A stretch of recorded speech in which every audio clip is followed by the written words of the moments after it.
4 ঈশ্বর খোঁজার উদ্দেশ্য কি? প্রভুকে খুঁজো যখন তাকে পাওয়া যায়, তাকে ডাকো যখন সে কাছে থাকে। ইসাইয়াহ 5:5-6 এই শ্লোকটি ঈশ্বরের সন্ধান করার জন্য একটি জরুরি আহ্বান যখন এখনও সময় আছে। তিনি আমাদের মনে করিয়ে দেন যে ঈশ্বর অ্যাক্সেসযোগ্য এবং আমাদের সাথে একটি সম্পর্ক চান, কিন্তু তার সাথে দেখা করার সুযোগ চিরকাল স্থায়ী হবে না।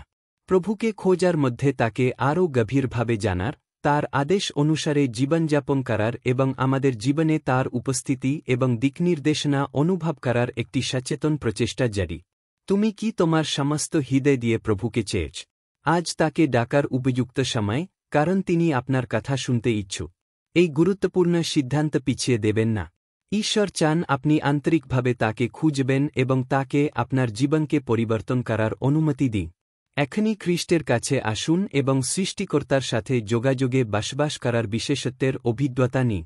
দুনিয়ার বিক্ষিপ্ততা বা দুশ্চিন্তা যেন আপনাকে ঈশ্বর থেকে দূরে রাখে না, তার দিকে ফিরে যান এবং তিনি আপনার জন্য যে ভালোবাসা এবং ক্ষমা রেখেছেন তা পান। আজ প্রভু অন্বেষণ। সাবস্ক্রাইব করুন, এই ভিডিওটি লাইক করুন এবং ভাগ করুন কিভাবে আপনি ঈশ্বরের নিকটবর্তী হয়েছে। আরও অনুপ্রেরণামূলক পোস্টের জন্য ইনস্টাগ্রামে আমাদের অনুসরণ করুন। বর্ণনায় তাক।